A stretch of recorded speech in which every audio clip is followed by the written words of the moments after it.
Good day, this is Dimitri Lascaris coming to you from Ottawa, Canada on November 6, 2024. Today, I joined with 6 other lawyers from across the country to commence a lawsuit against the Government of Canada on behalf of 2 Palestinian-Canadians who have lost dozens of members of their families in Gaza over the past year, and whose pleas for assistance and justice from the Canadian government have gone entirely unheeded for far too long. After filing our statement of claim in the Ontario Superior Court of Justice yesterday, we held a press conference here in Ottawa where I spoke along with my colleague Shane Martinez and with one of the plaintiffs, Hani AlBanna, who gave a moving statement at the conclusion of our press conference. We then took some questions from the media. 2 members of our team were in Ottawa but were unable to attend the press conference. Those were Professor Faisal Bhabha of Osgoode Hall Law School at York University, and Yavar Hameed, an accomplished lawyer here in Ottawa who is in private practice. You'll hear from them at the end of the video of our press conference, which I'm about to share with you. In addition, there were 3 members of our team who were not in Ottawa today, and I want to mention them because their work has been invaluable to this entire project.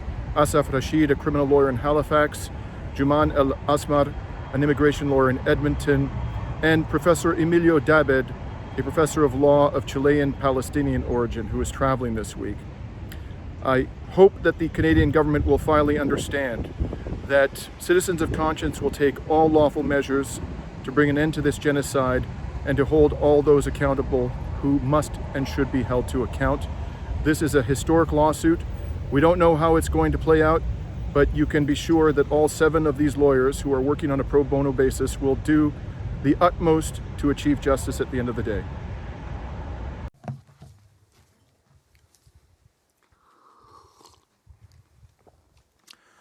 Good morning.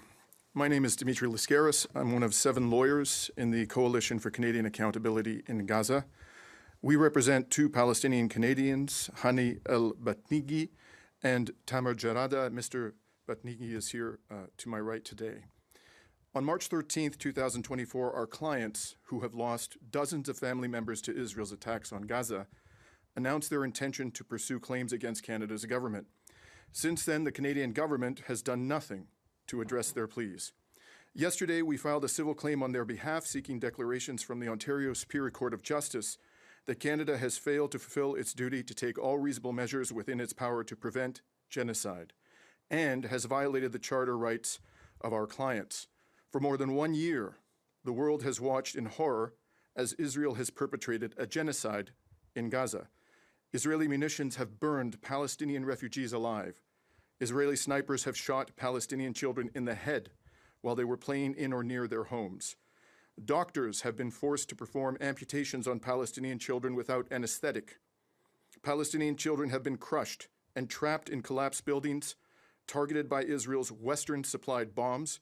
Sometimes, no one was able to come to their rescue before they died an agonizing and lonely death. The official death toll for Palestinian children in Gaza now exceeds 16,000. The true number is certainly far higher. The number of Palestinian children who have been disabled, wounded, traumatized, or orphaned is far higher still. For more than 1 year, Israel has pursued a deliberate policy of depriving Palestinian children of food and water. Doctors in Gaza have revealed to the world images of emaciated babies on the verge of death. The casualty figures I've cited thus far do not come close to telling the full story. In July of this year, the prestigious medical journal The Lancet issued a report in which it estimated the true death toll in Gaza. As The Lancet explained, armed conflicts have indirect health implications beyond the direct harm from violence.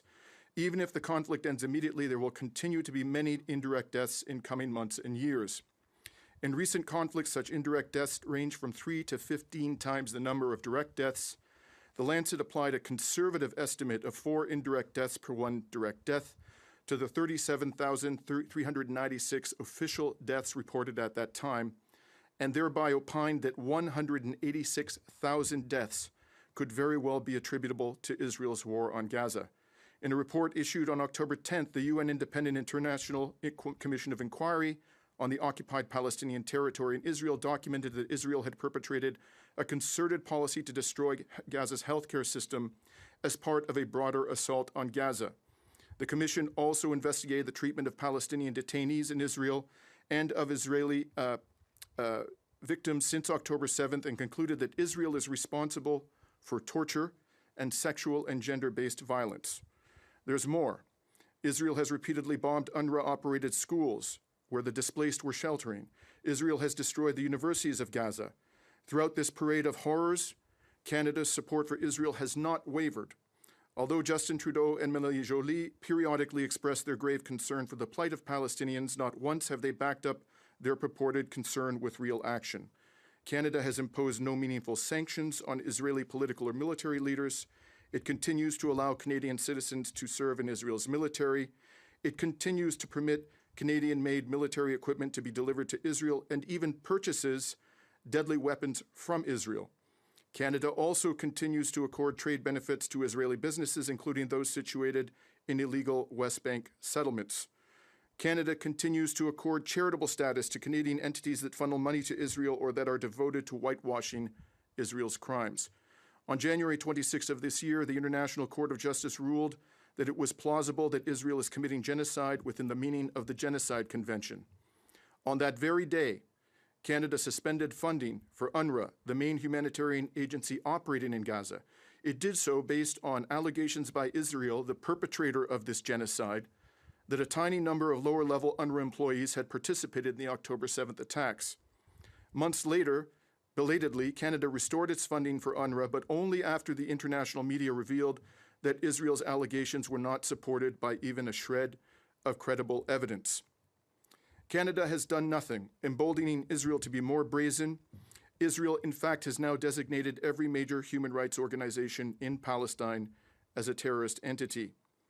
Today, the world sees clearly that when it comes to the suffering of Palestinians, our brothers and sisters in Palestine, Canada has no red line.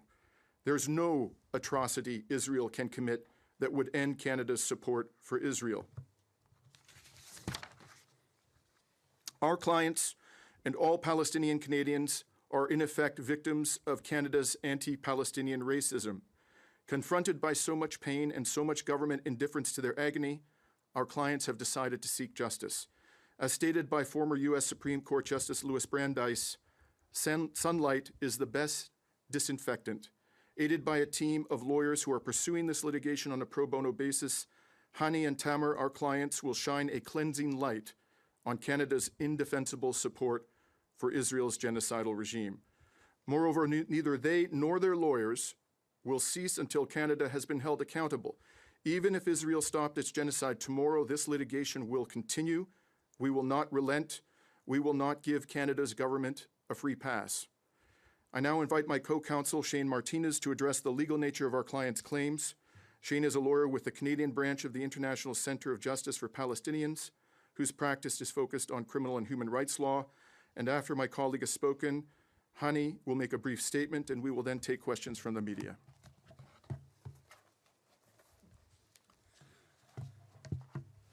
Thank you and good morning.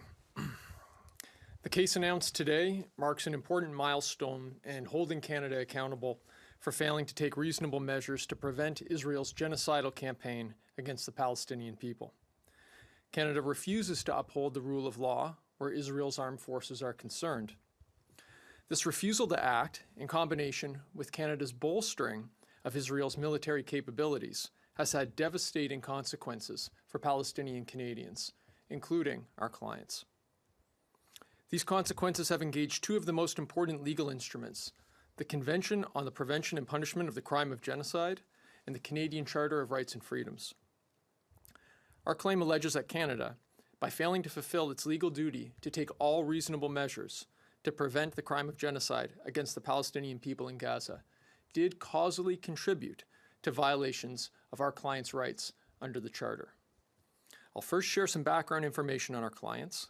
I'll then explain the importance of the Genocide Convention and the Charter, and then address the nexus between the two in this case. Our client, Hany AlBanna, is a Canadian citizen and Palestinian-Canadian born in Gaza. He escaped Gaza as a teenager in 1967 during the Israeli Army's raids.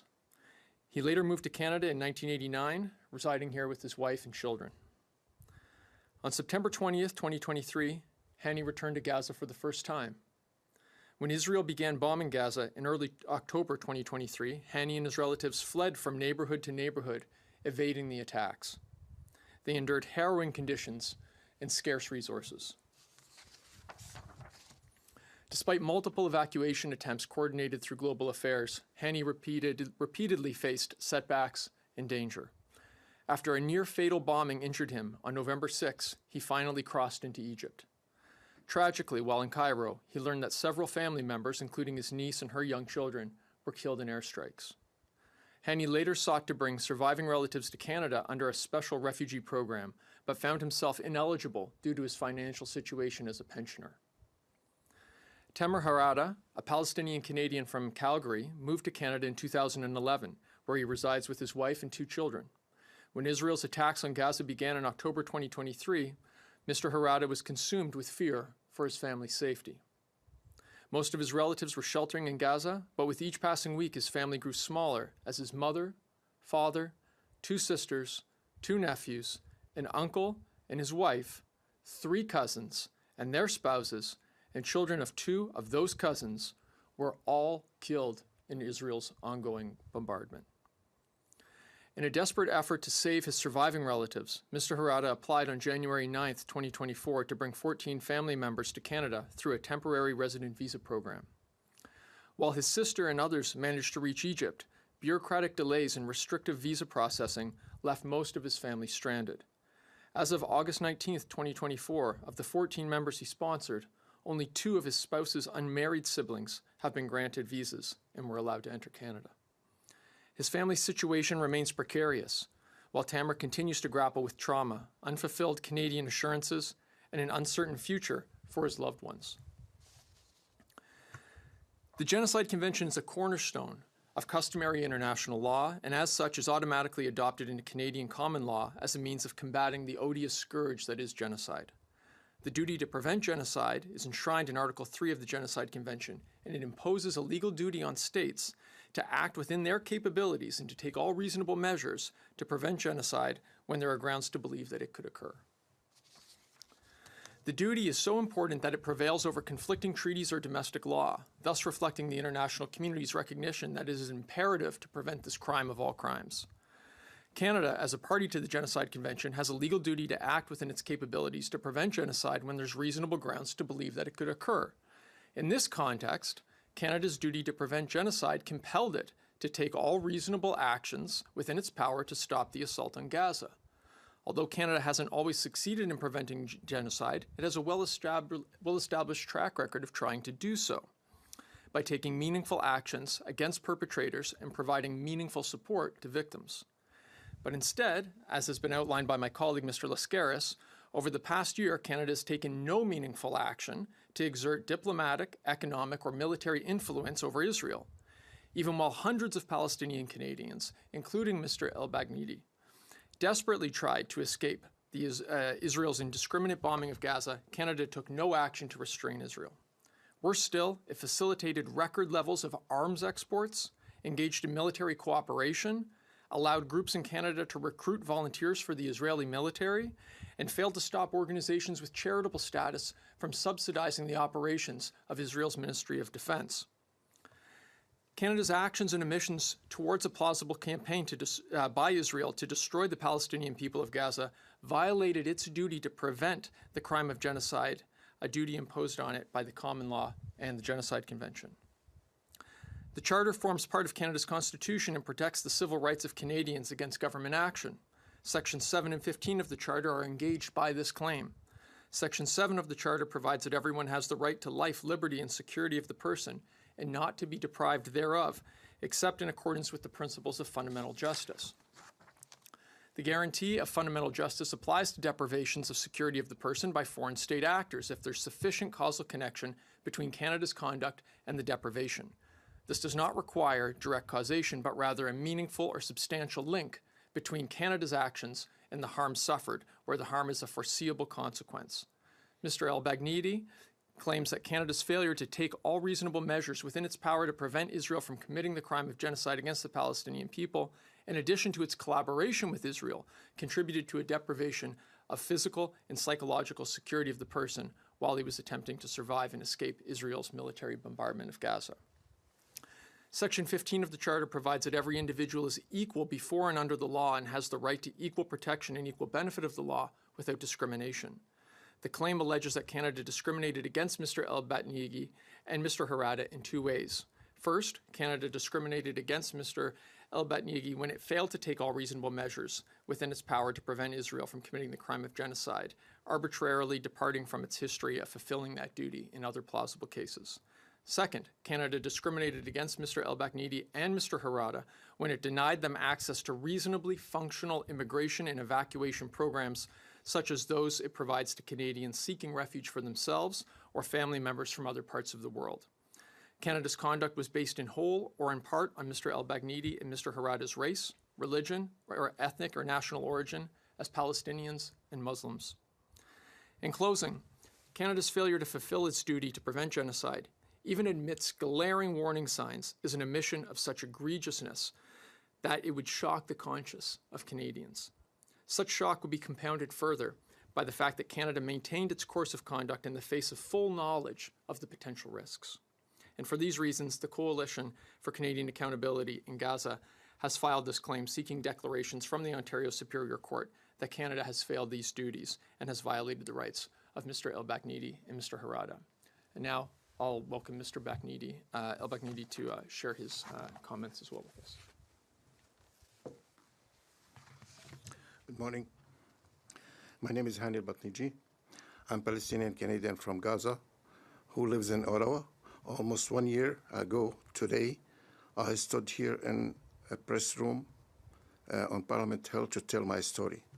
Last November, I came to tell the government of Canada out of shock, trauma, and sadness that I had to take immediate action to stop what seems like, at the time, potential genocide in Gaza. I am deeply heartbroken and energy that Canada did not listen to me. Instead, in the last year, it has carried on business as usual, with Israel supporting it, adding it to facilitating this death and destruction throughout Gaza. The fact that I am still hurting and standing here before you today means that I am one of the lucky one. In November 23, I narrowly avoided death when attempting to escape from Gaza. The Canadian government did not send military aircraft to evacuate me like it did for more than 1,000 Israeli Canadian and permanent residents. It did not help me at all to reach the Rafah border crossing. It let me make my way on my own 4 times, waving through bombardment, making my way through the rubble, destruction, and dead bodies. Seeing the dead and the dying, it is a miracle that I am here today. I didn't die from bombing, disease, or starvation, and avoiding getting shocked in the head, although I feel to the ground from the shock of bombing blast that made my ears bleeding. I survived, but people I cherished did not survive. I lost my niece Hiba and her 2 young children. My sister Najah was shot by the Israeli sniper. She remains in a critical condition with no access to medical care to this day. I have survived as witness to what was lost and what can never be replaced. And since I last spoke in this press room 1 year ago, our Prime Minister has not looked me at the eye. He has not came to grave for loss of Palestinian lives. Instead, he has declared his support for Israel in countless ways. I am behind the grief striking that our government, instead of finding way to use the influence to encourage Israel to stop its slaughter in Gaza, has pleaded its commitment to support Israel. Our government impose no red lines on Israel, no matter how terrible Israel crimes. Our government refused to withdraw its support for Israel. Palestinian-Canadian lives matter. Palestinians matter. We are human beings. We deserve compassion and support and dignity, while Canada has been outspoken about Russians' war in Ukraine, giving money and weapons and support for the protection of Ukraine. It has purposefully let Palestinians die and suffer. Today, my legal team is my voice. It speaks in a language that Canadians cannot silence with the force of law and the values of a human right and international law. I have filed a legal action in the Ontario Supreme Court, an action that forces Canada to recognize my humanity as a Palestinian Canadian. This action puts Canadians in notice that it cannot ignore the rights of Palestinian Canadians. It cannot turn a blind eye to our pain. It cannot assist the very country that is destroying and killing Palestinian lives, and at the same time pretend to be a law-abiding. Canada will count for us action in a court of law. This is not an action for money or materials. Compassionate. We are asking the court simply to declare that our right matter and that Canada is responsible for filing Palestinian Canadians for ignoring international law and for disregarding it is basic responsibility to take all responsibility measures in its power to prevent a genocide.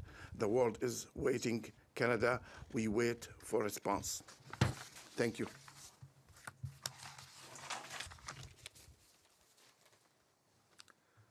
We're now happy to take any questions from the media. Yes. Hi. I just spoke to the Minister Joly. Yesterday, the UN rapporteur for Palestinian territories were here, Francesca Albanese. She said that Canada violated international law because there is a genocide in Gaza,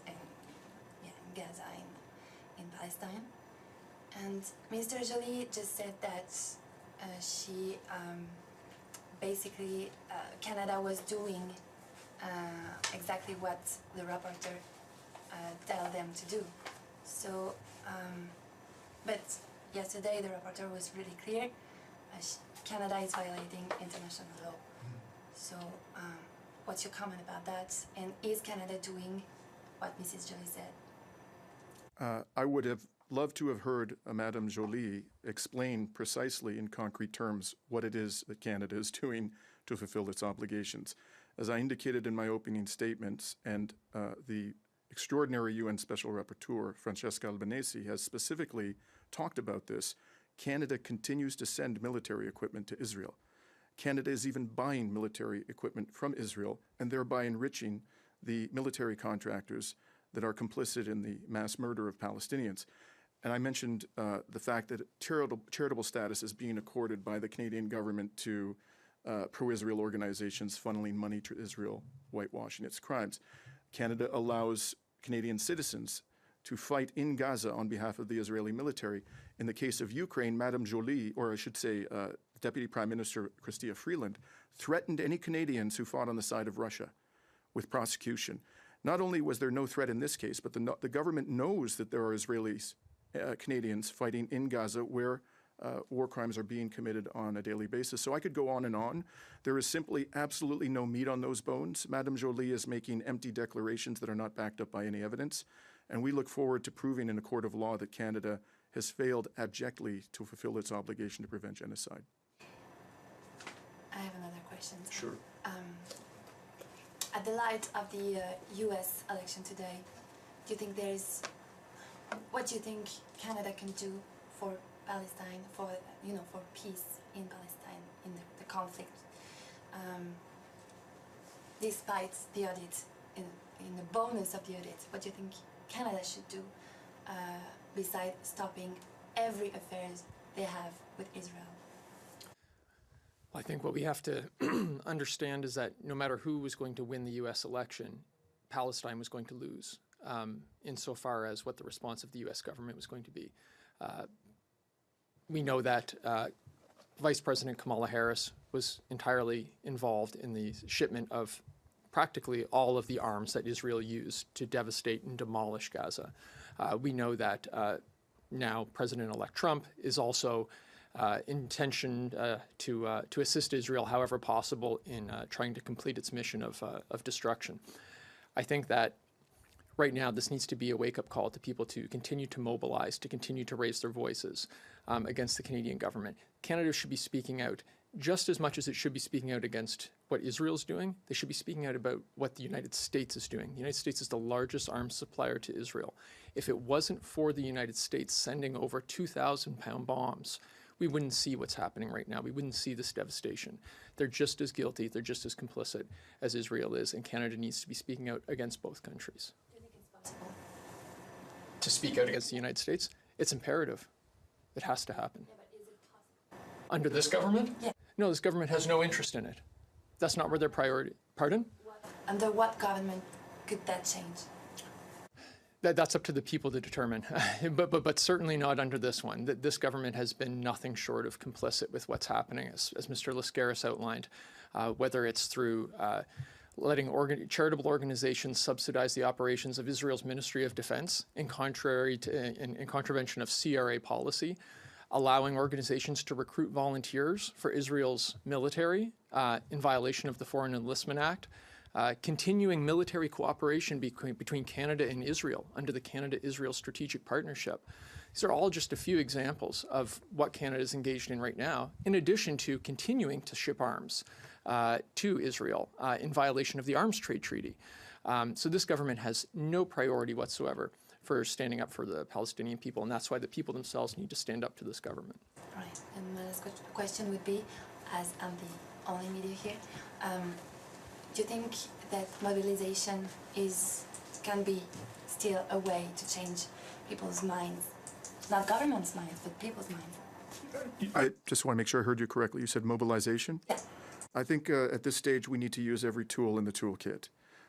Civil society needs to come forward and persist in mass demonstrations, engaging even in civil disobedience where necessary and appropriate. We need to have petitions brought forward in Parliament drawing attention to the complicity of Canada in this genocide. We need to have legal actions brought. This is just one. There is another one actually pending in the courts of Canada relating specifically to the transfer of weapons to Israel. And there may well be others in the future. So there are also boycotts. Civil society can make a difference by not doing business with corporations that are complicit in Israeli genocide. If we use all of the resources and tools at our disposal, we can bring this to an end.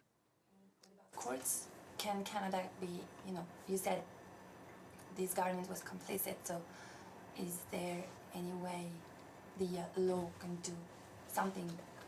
We certainly believe that if we're granted the relief we're requesting in this case, which is a declaration that Canada is violating its obligation under Article 1 of the Genocide Convention to prevent genocide, that will be a very black mark on the record of this or any other Canadian government, and that will place enormous pressure on the government to act, but also it can become a legal basis for further actions involving more dramatic forms of relief, like injunctive relief or monetary compensation. But we're just one of the many lawyers around the world who are taking legal action. There's legal action being taken in the courts of Netherlands. There's legal action being taken in the United States. We are part of an international legal movement to bring justice to the Palestinian people. Can it lead to something, this collective action towards? We certainly believe so, otherwise we wouldn't be here. Thank you. This concludes the press conference. conférence. Merci.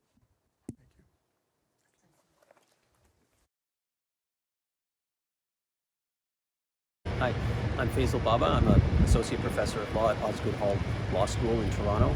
I've joined with this team of lawyers to represent these two clients, Mr. Tamer Jarada and Hani AlBanna, in this challenge to the Canadian government's failure to fulfill its legal obligations. We've been deeply saddened and outraged by the failure of of our country, of this particular government, to take meaningful action as it has in the past to stand up for peace, stand against war, and take action to prevent genocide. We have credible information from credible sources, including the International Court of Justice, raising the alarm bell about the conditions in Gaza, and we have a Canadian government that, by its own description, is closely aligned with Israel, and yet it has failed to take any meaningful action whatsoever to halt that country's genocidal conduct in Gaza. My name is Yavar Hameed, and I'm part of the Coalition for Canadian Accountability in Gaza with my colleagues on probably one of the most important domestic and international human rights issues of our time. 1 year ago, we were on Parliament Hill with Hani AlBanna and Tamer Jarada, virtually putting the government of Canada on notice about what was then an evolving situation which we believed was genocide. Today, the facts have only worsened, with tens of thousands of deaths, with tremendous atrocities, and we've seen the government of Canada simply double down in its position in assisting Israel.